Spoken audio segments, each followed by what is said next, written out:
Welcome to AVR mobiles. இப்போ நம்ம இந்த மொபைல் வந்து display fault Redmi Note 5 pro. இதை நம்ம எப்படி காம்போ சேஞ்ச் பண்ண போகிறோம்னு சொல்லிட்டு லைவாக பார்க்க போகிறோம். இப்போ இந்த சிம் ஸ்லாட்டை தான் கேட்கணும். எப்படி ப்ராப்பராக நம்ம இங்கே சர்வீஸ் பண்ணுறது, ப்ராப்பரான முறை எப்படி டிஸ்அசம்பிள் பண்ணுறதுன்னு சொல்லிட்டு பார்த்துட்டு டிஸ்பிளே எப்படி சேஞ்ச் பண்ணலான்னு சொல்லிட்டு பார்க்கலாம். ஃபஸ்ட்டு சிம் ஸ்லாட்டை கேட்டுட்டு பேக் பேனலில் நம்ம ரிமூவ் பண்ண வேண்டியதுதான். அப்படியே ஸ்ட்ரைட்டாக பழைய ஃபோனுன்றதால ஈஸியாகவே வந்துடும்.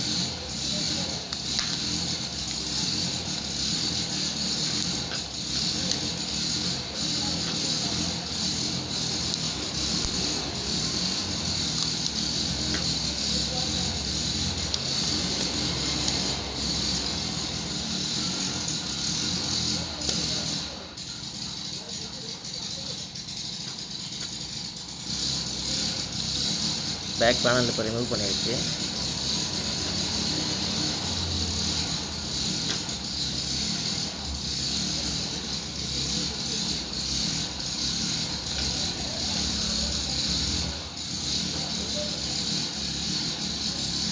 அடுத்து நம்ம பேட்டரி தான் ரிமூவ் பண்ணணும். சரிதா, பேட்டரி ஸ்டிப்பர் நம்ம ரிமூவ் பண்ணணும். அடுத்தது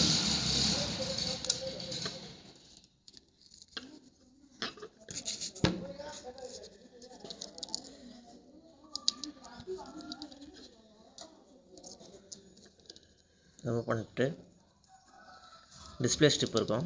இது பார்த்தீங்கன்னா இது வந்து சப் போர்டுக்கும் மெயின் போர்டுக்கும் போகிற சார்ஜிங் ஸ்ட்ரிப்பு. இதில் தான் போகும். இது கிடையாது, பக்கத்தில் இருக்கும். இதுதான் வந்து டிஸ்பிளே ஸ்ட்ரிப்பு. இதை நம்ம ரிமூவ் பண்ணிடலாம்.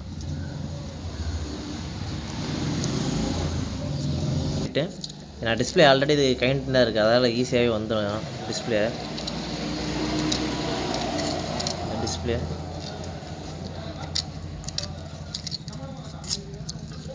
இதுதான் பழைய டிஸ்பிளே. இது கைட்டிடலாம்.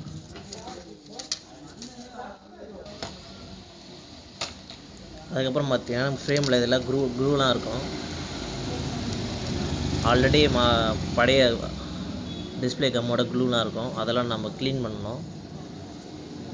நான் ஆல்ரெடி இதை க்ளீன் பண்ணி வச்சுருக்கேன். ஒரு ப்ரெஷ்ஷை வச்சு நம்ம டஸ்டெல்லாம் க்ளீன் பண்ணி எடுத்துக்கலாம்.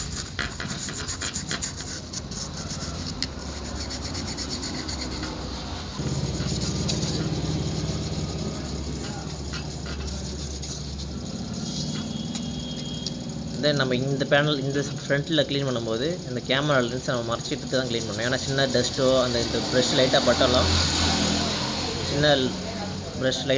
என்ன ஆகுங்கன்னா கேமரா லென்ஸ் அடி வாங்கிடும். அப்புறம் வந்து கேமரா வந்து சரியாக தெரியாது, மங்களாக தெரியும். அப்புறம் கஸ்டமர்கிட்ட நம்ம தான் திட்டு வாங்க வேண்டியதாக இருக்கும். அதனால் அங்கே க்ளீன் பண்ணுவோம் மட்டும் கேமரா ஏதாச்சும் டேப்போ சின்னதாக லைட்டாக ரொம்ப எடுத்துக்கூடாது, லைட்டாக எடுத்துகிட்டு க்ளீன் பண்ணிக்கலாம். அப்படி இல்லைன்னா இந்த பேக்கில் இதை ரிமூவ் பண்ணிவிட்டு கேமரா இந்த பக்கம் எடுத்து விட்டு கூட நம்ம க்ளீன் பண்ணிடலாம். நம்ம டிஸ்பிளே வந்து செக் பண்ண போகிறோம், டிஸ்பிளே ஒர்க் ஆகாதா இல்லையான்னு.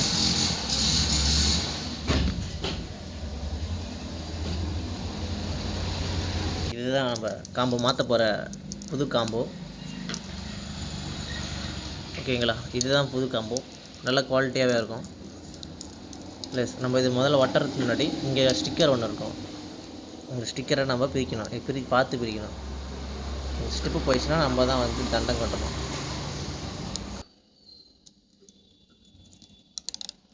இதை பிரிச்சுட்டு நம்ம மெதுவாக ப்ராப்பராக நம்ம இப்படி ஒட்டிக்க வேண்டியதுதான். இது ஏன் ஒட்டுறோம்னா அப்போ தான் நம்ம வந்து டிஸ்பிளே வந்து நம்ம ஃபிக்ஸ் பண்ணும்போது நம்மளுக்கு கரெக்டாக ஃபிக்ஸ் ஆகும். இது ஒட்டாமல் விட்டுட்டிங்கன்னா டிஸ்பிளே டேமேஜ் ஆகிறது, ஸ்டிப்பு கட் ஆகிறதுக்கு நிறையவே வாய்ப்பு இருக்குது. அது மட்டும் இல்லாமல் இந்த ரெட்மியில் பார்த்தீங்கன்னா பெண்ட் ஆகிருக்கும். மற்ற கம்பெனிலாம் ஸ்ட்ரைட்டாகவே வரும். நம்ம இதை வந்து ஃபிக்ஸ் பண்ணும்போது கரெக்டாக நம்ம இன்செர்ட் பண்ணணும். இப்படி கரெக்டாக இன்செர்ட் பண்ணிட்டு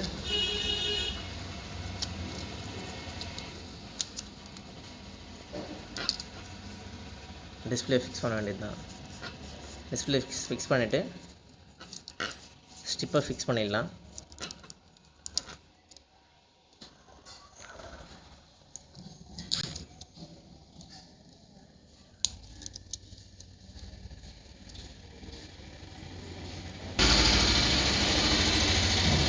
பேட்டரியை ஃபிக்ஸ் பண்ணிக்கலாம்.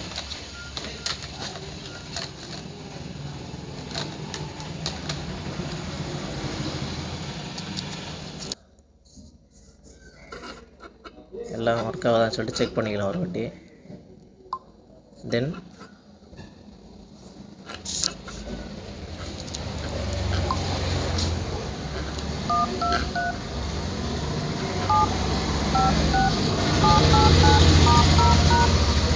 பார்த்தீங்கன்னா ஒர்க் ஆகுது, எல்லா பக்கமும் டச் ஒர்க் ஆகுது.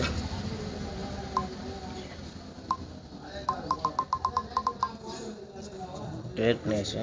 இப்போ நம்ம டிஸ்பிளே இது கைட்டுறதுக்கு முன்னாடி மீண்டும் ப்ராப்பராக ஷட் டவுன் பண்ணிவிட்டு பவர் ஆஃப் பண்ணிவிட்டு அதுக்கப்புறமா நம்ம இந்த ஃபஸ்ட்டு பேட்டரி ஸ்ட்ரிப்பை கைட்டிடலாம். ஏன்னா நீங்கள் அப்படி பவர் ஆஃப் பண்ணாமல் பேட்டரி ஸ்ட்ரிப் கைட்டினாலோ ஸ்ட்ரைட்டாக டிஸ்பிளே ஸ்ட்ரிப் கைட்டினாலோ போர்டில் ஏதாவது ஷார்ட் ஆகிறதுக்கு நிறையவே வாய்ப்பு இருக்குது. அதனால் நம்ம ஃபஸ்ட்டு பவர் ஆஃப் பண்ணிவிட்டு பேட்டரி ரிமூவ் பண்ணுறது பெஸ்ட்டு. அப்புறம் மீண்டும் ஸ்டிப்பை ரிமூவ் பண்ணிக்கலாம்.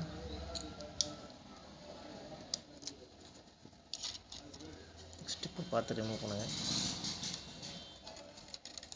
ஏன்னா இதுக்கு வளைஞ்சு இருக்கிறதால மாட்டோம்.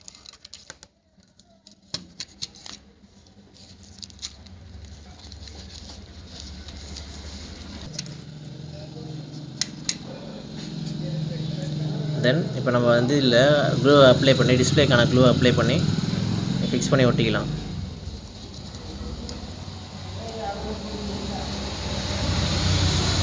அதை எப்படி அப்ளை பண்ணுறது பார்ப்போம் இல்லையா. இந்த ஃப்ரேம்லேயும் அப்புறம் இந்த ஃப்ரேம் இந்த 4 ஃப்ரேமில் மட்டும் நம்ம அப்ளை பண்ணால் போதும், அதுவே கிரிப்பாக பிடிச்சிக்கும்.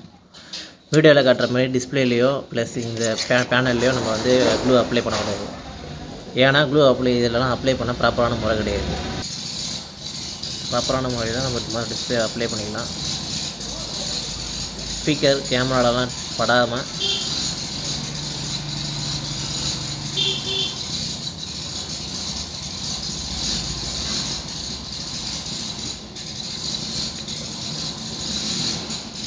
க்ளூ அப்ளை பண்ணுவோம். அப்புறம் இந்த கார்னரில் நம்ம அப்ளை பண்ணலாம். பேனலில் நம்ம அப்ளை பண்ண போகிறோம்.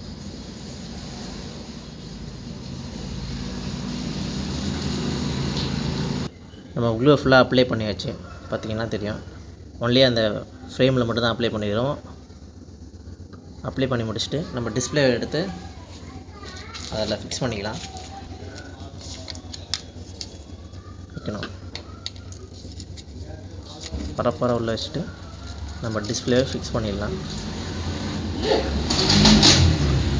லைட்டாக ப்ரெஸ் பண்ணுங்கள், ஏன்னா எல்லா இடத்துலையும் நம்ம க்ளூ பரவும். ப்ளஸ் இது க்ளூ நம்ம டிஸ்பிளேயில் ஒட்டணும்.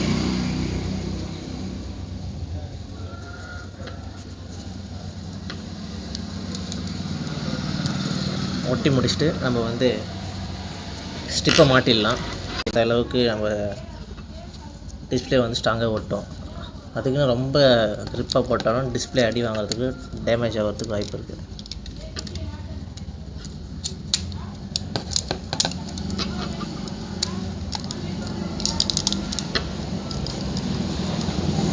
இப்போலாம் மாட்டாமல் கரெக்டாக நம்ம ரப்பர் பேண்ட் போடணும். இந்த இடத்துலலாம் பட்டனில் மாட்டாமல்.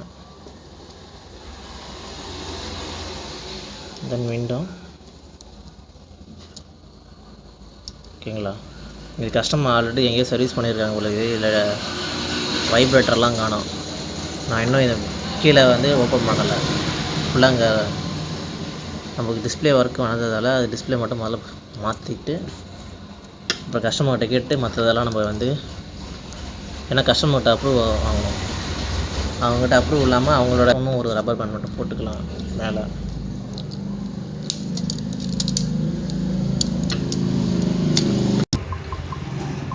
சரி, இப்போ இது நல்லா காயிட்டோம். காய்ஞ்சதுக்கப்புறம் இது ஃபுல் பேக் பேனல்லாம் ஃபிக்ஸ் பண்ணிவிட்டு கஸ்டமர் கால் பண்ணி நம்ம கூப்பிட்டு ஆர்டர் பண்ணிடலாம். சார்ஜ் ஏறுது. சரி, ஓகே, இது சார்ஜ் ஏறட்டும். ப்ளஸ் டிஸ்பிளே நல்லா ஃபிக்ஸ் ஆகிற அளவுக்கு காய வைக்கணும் நம்ம.